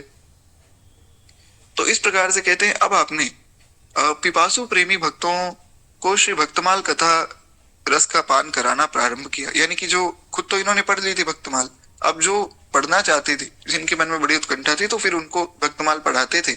इस कारण से आपका नाम भक्तमाली नाम से सर्वत्र विख्यात हो गया। गृहस्थ आश्रम में रहकर भी आपकी रहनी संग्रह परिग्रह की भावना से रहित थी। ये बड़ी विशेष बात है क्योंकि गृहस्थ में रहते थे। गृहस्थ लोगों के पास तो एक बहाना भी होता है कि महाराज परिवार को भी पालना है, पैसे तो चाहिए ही, पर आप जो है बहुत कम से कम संग्रह करते थे। जितनी आवश्यकता है बस उतना ही धन आपके पास होता था। बहुत ज्यादा धन की आपको ना तो इच्छा थी और ना ही उसको अर्जित करने का आप प्रयास करते थे। जैसे हमने परम श्रद्धेय श्री डोंगरे जी महाराज की कथा भी कल सुनी थी। तो डोंगरे जी महाराज की कथा में भी हमने यही सुना था कि डोंगरे जी महाराज जो है कथा वो बेचते नहीं थे, कथा के प्रति जो है बहुत, कथा के बदले में वे धन नहीं लेते थे। इस प्रकार से बहुत से विशेष जो महात्मा है वे ऐसा ही करते हैं महाराज। क्या तो इस प्रकार से श्री पंडित जी संग्रह और परिग्रह से थोड़ा सा बचते थे। और साथ में परिवार में सहधर्मिणी श्रीमती यमुनाबाई और एक पुत्री वृंदावनी के साथ भगवत स्मरण करते हुए आप जो है संतोष पूर्वक श्री धाम में निवास करते। आपकी जो पत्नी थी उनका नाम श्री यमुनाबाई था और आपकी पुत्री का नाम वृंदावनी था। तो इस प्रकार ये तीनों लोग बड़े संतोष से रहते थे। ऐसा नहीं कि आप जो है पंडित जी संग्रह परिग्रह से दूर है तो आपकी पत्नी जो है वो धन की कामना कर रही कि धन लाओ, ऐसा नहीं। तीनों ही संतोष से रहते थे और तीनों ही बड़े प्रेम से भगवान का स्मरण करते, खूब नाम जप करते, कीर्तन करते। ये बड़ी अच्छी बात है। हमारे महाराज जी तो कहते हैं कि भैया जिस घर में केवल आधा घंटा रोज कीर्तन होता है ना सपरिवार, उस घर में कभी दरिद्रता आ ही नहीं सकती। उस घर के प्रत्येक मनुष्य का कल्याण ही होगा। रोज अगर सपरिवार मिलके कोई आधा घंटा भगवान के नाम का कीर्तन करे तो कहते हैं इस प्रकार से पुत्री का आपने विवाह कर दिया, किंतु कुछ वर्ष के पश्चात ही उन्हें वैधव्य का दुख सहना पड़ा। यानी कि पुत्री का विवाह हुआ पर कुछ वर्ष पश्चात आपकी पुत्री जो है वो विधवा हो गई और अंततः रसिक और अनूप आपने दोनों शिष्यों को लेकर वृंदावनी अपने पिता भक्तमाली जी के पास ही आकर रहने लगी। यानी कि इनकी जो पुत्री थी वृंदावनी, उनके दो पुत्र थे, एक तो रसिक और एक अनूप। अब नाम देखिए, आपका नाम श्री जगन्नाथ प्रसाद जी, आपकी पत्नी का नाम श्री यमुनाबाई, पुत्री का नाम वृंदावनी, पुत्री के पुत्रों का नाम रसिक और अनूप। तो इस प्रकार से सब भगवान के ही नाम है कहीं ना कहीं। तो कहते हैं उनको लेकर फिर अपने पिताजी के घर वापस आ गई और ज्ञान गुदड़ी क्षेत्र वृंदावन में ताड़ वाली कुंज नामक स्थान पर आपका निवास था। इसलिए संतों ने आपको ज्ञान गुदड़ी में छिपा एक अनुपम रत्न भी कहा है। वृंदावन के कुछ संत ऐसा मानते थे कि ये तो महाराज एक बड़े सिद्ध संत हैं जो छिपे हुए मतलब जिनको ज्यादा अभी लोग जानते नहीं और ज्ञान गुदड़ी में ये छिपकर अपना भजन करते हैं, अपने विषय में ज्यादा किसी को बताते भी नहीं। कहते हैं कथा वाचन के समय आप पूर्ण तन्मय हो जाते और विषय में गहरा डूबकर बहुत सुंदर सुंदर गहरी बातें कथा में से बताते। ऐसा नहीं कि ऊपर ऊपर से बस कथा कह दी, बहुत गहरे विषयों पर जो है चर्चा करते। भागवत जी की कथा ऐसी ही होनी चाहिए। 7 दिन में भागवत नहीं हो सकती है महाराज। भागवत तो खैर 7 जन्म में भी नहीं हो सकती, पर भागवत कैसे होती है आज के समय में। मैं किसी का ऐसा निंदा आदि के भाव से नहीं कह रहा हूं, मैं एक भाव कह रहा हूं। क्योंकि जैसे जो वक्ता हैं वो आते हैं और महाराज 7 दिन में वही कुछ प्रसंग बार बार सुनाते, वो अच्छी बात है, ऐसा होना भी चाहिए, तो बड़ी अच्छी बात। पर उससे भी श्रेष्ठ वो है कि एक एक प्रसंग करके सुनाया। जैसे हमारे महाराज जी जाते हैं तो सूरत में हर साल जनवरी में हमारे महाराज जी जाते हैं और सूरत में क्रमशः कथा चल रही, काफी सालों से क्रमशः एक क्रम से कथा चल रही। कुछ अध्याय तक कथा हो गई, फिर अगले साल आगे के अध्यायों में, फिर अगले साल आगे के अध्यायों में। इस साल शायद कृष्ण जन्म तक महाराज जी पहुंच जाएंगे। तो ऐसी कथा जो हो ना वो ज्यादा श्रेष्ठ है। तो श्री भक्तमाली जी महाराज ऐसी कथा करते थे, कथा के विषय में बहुत गहरा डूबकर, बहुत विचार करके, चिंतन करके फिर उस विषय को बताते थे। कहते इस प्रकार से आप जो है कथा सुनाते थे और आपकी कथा सुनने मात्र से व्यक्ति के जीवन में बहुत प्रभाव पड़ता था। कहते हैं उनके साथ अपने अंतर का जो है तदात्म्य स्थापित करके वहीं से आपकी वाणी स्फुटित होती थी। यानी कि ऐसा लगता था कि मानो उस कथा के अंदर बैठकर ही उस कथा को सुना रहे, यानी कि कथा को जी रहे हैं और वही बात बता रहे हैं। जैसे श्री गोस्वामी तुलसीदास जी, गोस्वामी जी ने जब कथा कही, आप रामचरितमानस पढ़िए, गोस्वामी जी ये नहीं कह रहे कि जो है रावण आया तो ऐसा हुआ वैसा हुआ। गोस्वामी जी कह रहे हैं यहाँ ऐसा हुआ और वहां रावण के घर में ऐसा हो रहा है। तो यहाँ ऐसा हुआ का क्या मतलब कि आप कहीं रामायण में थोड़ी हो। तो गोस्वामी जी इस भाव से लिखते हैं कि मैं राम जी के साथ बैठा हूँ राम जी के क्षेत्र में, तो यहाँ ऐसा ऐसा हो रहा है हमारे यहाँ तो, और रावण के वहां इस प्रकार की सारी व्यवस्था चल रही। तो रामचरितमानस अगर कोई ध्यान से पढ़े तो ऐसा लगता है कि मानो गोस्वामी जी साथ साथ ही थे सारी लीलाओं में। और अंदर की बात यह कि गोस्वामी जी थे, उन्होंने कथा केवल सुनकर नहीं लिखी, वो आंखों से देख रहे थे सारी लीला, वो देख देख कर उन्होंने लिखी। खैर, तो इस प्रकार से आपकी कथा जो है बड़ी सुंदर होती थी। कहते नेत्रों से अश्रु प्रवाह होने लगता, हृदय पात्र रस से जो छलक उठता, और उस समय आप बोलते कि बोल श्री वृंदावन बिहारी लाल की जय। इस प्रकार कहकर कुछ क्षणों के लिए मौन हो जाते और सहस्त्रों श्रद्धालुओं ने जो है आपके मुख से श्रीमद् भागवत सप्ताह कथा सुनी और भक्तमाल कथा का भी श्रवण करके खूब लाभ उठाया है। कहते हैं आपके श्रोताओं में जो है साधक गण ही नहीं अपितु बड़े बड़े सिद्ध महात्मा भी आते थे, यानी कि बड़े बड़े सिद्ध महात्मा भी आपकी कथा सुनने आते थे, जैसे श्री उड़िया बाबा महाराज, श्री हरि बाबा महाराज, श्री श्री माता आनंदमयी और श्री प्रभुदत्त ब्रह्मचारी जी जैसे लोक प्रसिद्ध विभूतियां आपकी कथा सुनने आते थे। तो ऐसी अद्भुत श्री भक्तमाली जी महाराज की कथा होती थी। तो एक बार प्रेम से बोलिए श्री भक्तमाली जी महाराज की जय। तो कहते हैं भक्त चरित्र को कहते हुए आप जो है प्रसंग के अनुरूप भाव में तल्लीन हो जाया करते और आपकी उस तल्लीनता से संबंधित एक संस्मरण का यहाँ उल्लेख किया जा रहा है, तो उसको थोड़ा सा ध्यान से सुनिएगा। एक छोटी सी कथा है, बस ये सुनकर फिर हम लोग जो है वाणी को विश्राम देंगे। कहते हैं कि सुदर्शन सिंह चक्र जी ने एक प्रसंग लिखा है। अब ये सुदर्शन सिंह चक्र जी कौन है? ये भी बड़े अद्भुत महात्मा है। चक्र जी के विषय में शायद आप लोग जानते भी हो, नहीं भी जानते तो कोई बात नहीं, आगे हम उन पर भी चर्चा करेंगे। चक्र जी बहुत ही अद्भुत नामनिष्ठ महात्मा थे। पूज्य श्री भाई जी महाराज ने भी इनके विषय में काफी जगह पर उल्लेख किया है, तो खैर इनके विषय में भी हम आगे सुनेंगे। कहते हैं श्री कृष्ण जन्म स्थान मथुरा पर भागवत भवन का उद्घाटन महोत्सव चल रहा था और फाल्गुन का महीना था और फाल्गुन का महीना दिन के 3 से 4 बजे का समय था और तेज वर्षा अचानक से मथुरा में होने लगी। अब बहुत तेज वर्षा हो रही थी, तो हुआ क्या कि मथुरा में ही जमुना पार बिजली गिर गई और बड़ा ही प्रचंड शब्द हुआ। अब जब बिजली गिरती है तब तो बहुत भयंकर शब्द होता है, तो ऐसा जब शब्द हुआ तो सब श्रोता जो है चौंक गए, किंतु मंच पर जो वक्ता थे वो श्री भक्तमाली जी महाराज थे, तो वे तन्मय होकर फिर भी बोल रहे थे। उनको फर्क ही नहीं पड़ा कि बिजली गिर गई या क्या हो गया, वे प्रेम से कथा करते जा रहे थे। और उनके श्रवणों तक जैसे ही जो है देवराज इंद्र का ये धड़ाका पहुंचा, यानी कि जो आवाज पहुंची, तो महाराज ऐसा लगा कि मानो उनके कानों तक आवाज पहुंची ही नहीं। इंद्र ने इतनी तेज आवाज की पर उनके कानों तक पहुंचाने में असमर्थ हो गए इंद्र भी। कहते हैं यह दर्शन हुआ, ये मैंने अपनी आंखों से देखा। ऐसा जो है सुदर्शन सिंह चक्र जी महाराज कहते हैं मैंने अपनी आंखों से देखा कि हम सब घबरा गए कि महाराज ये क्या हो गया, पर भक्तमाली जी को फर्क ही नहीं पड़ा। ऐसा लगा कि मानो इनको कुछ पता ही नहीं लगा हुआ क्या है। तो ऐसे जो है अद्भुत महापुरुष थे श्री भक्तमाली जी महाराज। भक्तमाली जी महाराज जैसे ही सब वक्ताओं को होना चाहिए। वक्ता ऐसा हो जो महाराज बड़ा तपस्वी हो।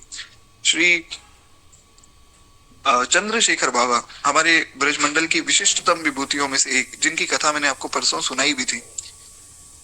तो श्री चंद्रशेखर बाबा जो है वे कहा करते थे कि भैया भागवत की कथा जो है ना वो नोटों के बदले नहीं बेची जा सकती।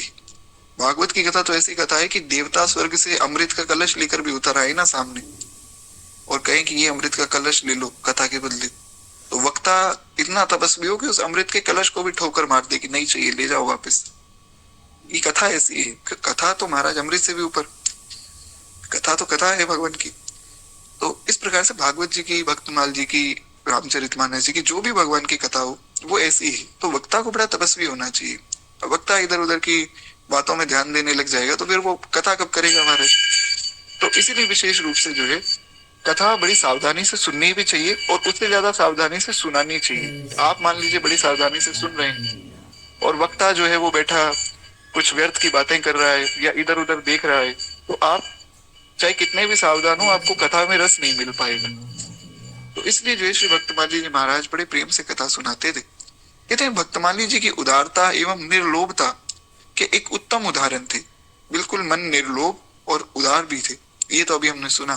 कहते हैं आपका लोभ तो श्री ठाकुर जी के चरण कमलों से और उनके भक्तों के असाधारण जुड़ाव से था, यानी कि वे केवल भगवान से और भगवान के भक्तों से प्रेम करते थे और उनका यही लोभ था कि मुझे भगवान के चरणों में प्रीति मिल जाए, इस कथा के बदले पैसे ना मिले, भगवान का प्रेम मिल जाए मुझे भी और जो श्रोतागण है उनको भी। तो इस प्रकार से कहते हैं धन, द्रव्य, वस्तु, प्रतिष्ठा, इनका कोई भी आकर्षण आपके मन में नहीं था। कथा वाचन से प्राप्त संपूर्ण द्रव्य और संपूर्ण वस्तुओं को अथवा उनके अधिकांश भाग को आप वहीं या फिर मार्ग में वितरित कर देते थे। जो भी कथा से दक्षिणा आदि मिलती वहीं बांट देते, या फिर रास्ते में कोई मिल जाता तो उनको दे देते थे, और फिर जो एकदम विरक्त होकर घर पहुंचते। उदारता की प्रतिमूर्ति श्री भक्तमाली जी जो है एक विशेष प्रसन्नता का अनुभव कराते हैं, और लेने की भावना आपके अंदर कभी भी आई ही नहीं।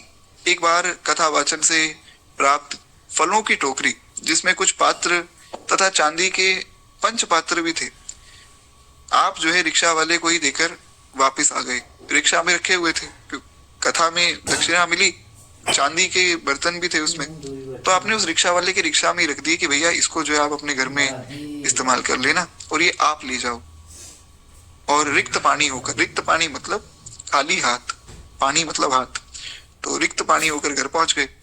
परंतु आप जो है रिक्त पानी कहाँ थे? आप तो महाराज आप थे। भगवान का भक्त कभी रिक्त पानी हो सकता है क्या? भगवान जिनके संरक्षण में लगे हो, कहते हैं आपके हाथ में तो प्रेम भक्ति की चारों चिंतामणि सदैव सुशोभित रहती थी। सदैव जो भगवान का भजन आपके हाथों में रहे। ऐसे जो संत होते हैं ना, ऐसे जो वक्ता होते हैं, उनकी वाणी का एक एक शब्द व्यक्ति का जीवन बदल सकता है। अब देखिए, जैसे हमने पहले भी चर्चा की थी कि दादा गुरुदेव भगवान ने एक बड़ी छोटी सी बात कही कि वे हारे हरि को जाएंगे। इतनी सी बात को जब मैंने इंस्टाग्राम पे स्टोरी में लगाया, बहुत से लोगों का मैसेज आया कि ये बात सुनकर ही हमारे जीवन में आनंद की एक लहर दौड़ गई। तो कोई छोटी सी बात भी ऐसे वक्ता जब बोल दें तो वो जीवन बदल सकता है व्यक्ति का। श्री डोंगरी जी महाराज, श्री उड़िया बाबा महाराज, ये लोग जब कथा करते थे ना, तब देवता इनकी कथा में आने के लिए तरसते थे, और इनकी कथा को एक बार सुन ले तो वो व्यक्ति भगवान के प्रेम को सहज ही प्राप्त कर लेता था। ये वक्ता की सामर्थ्य है, जिसके मन में लोभ नहीं है, जो तपस्वी है। तो खैर, श्री पंडित जी की वाणी में अगर कहा जाए तो बोल श्री वृंदावन बिहारी लाल की जय। तो ऐसे जो है हमारे श्री पंडित जी महाराज थे। कहते हैं भक्तमाल के साथ ही आपकी विलक्षण एक आत्मता थी। ऐसा लगता था कि मानो भक्तमाल को इन्होंने अपने जीवन में आत्मसात कर लिया। कहते हैं आप इस ग्रंथ रत्न के कथावाचक ही नहीं थे केवल, अपितु आपके आचरण में, आपकी निष्ठा में, आपके मन और प्राण में भक्तमाल घुल मिल गई थी। ऐसा लगता था कि मानो इनका जीवन ही भक्तमाल हो गया। यथार्थ में आप भक्तमाल के साथ एकाकार हो गए और भक्तमाल के ही स्वरूप हो गए थे। और इस आशय को व्यक्त करते हुए आपके प्रिय शिष्य श्री नारायण दास जी भक्तमाली जी, श्री मामा जी महाराज, उन्होंने एक भाव लिखा है। और देखिए, आपके जो शिष्य हैं, ये मामा जी जैसे जिनके शिष्य हों, उनके गुरु कैसे होंगे आप स्वयं सोच सकते हैं। तो मामा जी ने एक भाव लिखा, वचन कर्म मन परम पवित्र संत, सदगुरु हमारे मूर्तिमान भक्तमाल थे। ऐसा श्री मामा जी ने लिखा कि वचन कर्म मन से पवित्र संत, सदगुरु हमारे मूर्तिमान भक्तमाल थे। ऐसा लगता था मानो भक्तमाल ही एक शरीर लेकर बैठी हो। ऐसे थे श्री भक्तमाली जी। कहते एक बार कोई सज्जन व्यक्ति आपके दर्शन के लिए आए, और शीत ऋतु का जो है प्रातः काल था, ठंड का समय और सुबह का समय, यही समय था जिस समय हमारी कथा होती है रोज। तो कहते हैं कि वे तो आ गए, और भक्त जो है वे जो आए थे, वे गुलाब के पुष्पों को लिए हुए आए थे। गुलाब के पुष्प लाए थे साथ में। उन्होंने वे पुष्प श्री भक्तमाली जी की पोथी पर चढ़ा दिए, और पंडित जी ने तत्काल ही वे पुष्प पोथी से हटाकर कहा कि अरे भाई, ये भक्तमाल जी हैं, आप ठंडे ठंडे जो है गुलाब के फूल ले आए उठाकर, तो इनको ठंड लग जाएगी, आप भक्तमाल जी के ऊपर रख रहे हो। शास्त्रों में कहे गए संतों के लक्षण आप में प्रत्यक्ष दृष्टि गोचर होते थे। सत्य, सहनशीलता, निर्वैरता, करुणा, उदार, क्षमा, दैन्य आदि सब गुणों के भंडार थे श्री भक्तमाली जी महाराज। भक्तमाल के वर्णित भक्त चरित्रों की विशेषता आपके अंदर सहज ही आ गई थी।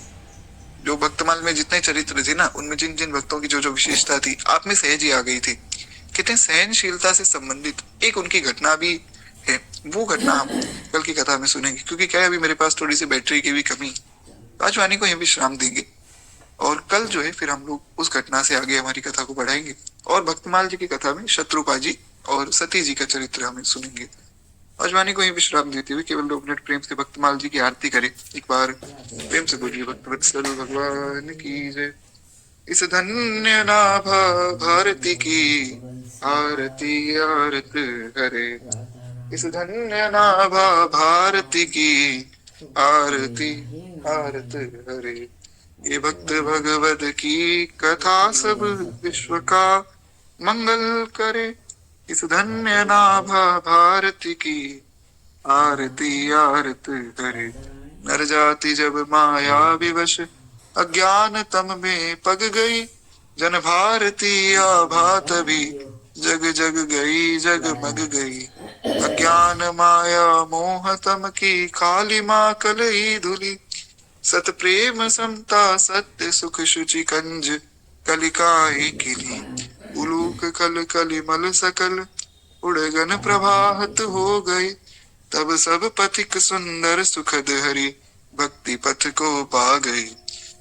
इस भक्त माला के सकल हरि भक्त जन दाया करो। सच्ची अहिंसा भक्ति में विज्ञान दे माया हरो। इस धन्य नाभा भारती की आरती आरत हरि। इस धन्य नाभा भारती की आरती आरत हरि।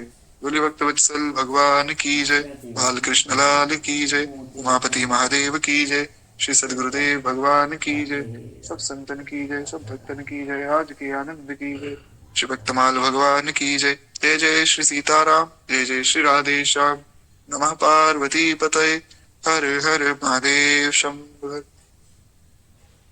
जी तो कल का जो समय है वो ऐसा ही रहेगा। मैं देखिए 2 कारण है थोड़ा सा मैं लेट क्यों हो जाता हूँ। एक तो मैं कथा का लिंक ही 10 मिनट लेट भेजता हूँ जान के, 5:10 पे 5:11 पे, क्योंकि क्या है सुबह सुबह 5 बजे मान लीजिए कोई उठ भी रहा है तो थोड़ा सा जाग जाए अच्छे से। वैसे तो उत्तम पक्ष तो ये कि आप लोग स्नान करके बैठे तो बहुत अच्छा है, क्योंकि अगर कोई घर में जय श्री ठाकुर जी के साथ बैठा है ना तो आप उनको भी कथा सुनाइए, भगवान प्रधान श्रोता है।